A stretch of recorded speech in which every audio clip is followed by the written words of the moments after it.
right, I'm going to show you how you put together sourdough bread. It's extremely easy, not complicated one bit. So you're going to start out with filtered water. You do not want to use chlorinated water. Room temperature is fine. We are going to use 330 grams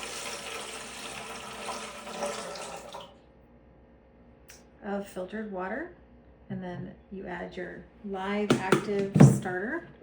And I don't know if you want to see this here. It's bubbly, very active, and it should float on this water here. So I'm going to clear this out, and I'm going to add 150 grams of this starter that's added. I don't know if you can see up close, but this is floating on top of the water. It's not really sinking too much, and that is what you want. That's how you know it's in the right spot for baking with. We're getting there. 25 more grams. 40, 10 more grams. There we go.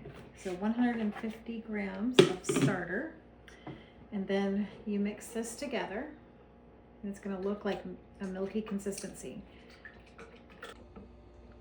So with just 3 ingredients, you're going to have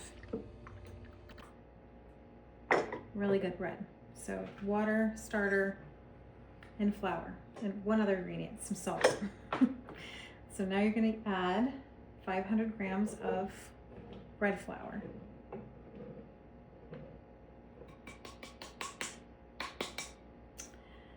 Okay, and then I'm going to go ahead and clear out my scale again and just add a little bit of salt. This is 10 grams of salt. If you go over by a couple grams, it's no big deal. Or under, as long as it's within 5 or 10 grams, you're good. Okay, so clear this out, and now you don't need your scale anymore. You just need to give it a good mix. You can use a spatula like this. I also found this tool very handy. It's a dough whisk. So I could show you how that one works. It kind of gets in there and cuts into the dough, or you can just cut in like this until it's all mixed together. And it looks very shaggy. It doesn't look like a regular sandwich loaf bread. It's going to just look really shaggy and not put together. It's getting there. Takes a little bit to get to those corners. And if you noticed, I'm using this straight-sided container. This is a very helpful tool because you want to see, as the process goes on, how much your dough has risen. And when it's in a bowl, it's really hard to guess when it's doubled. But when it's in a container like this, you can mark it and really watch the progress more carefully.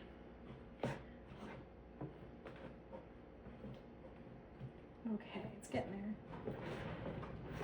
there. So this is the point where I get a little frustrated and I end up switching to my dough whisk here. So I just scrape this off.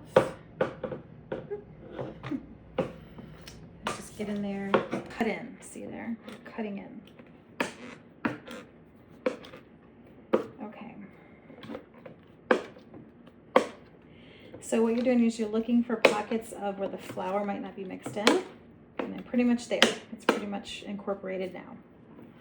So at this point, I just literally let this rest covered.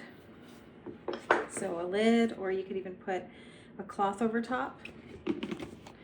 And I kind of mark where I started here. So I just put a rubber band or mark it where it started.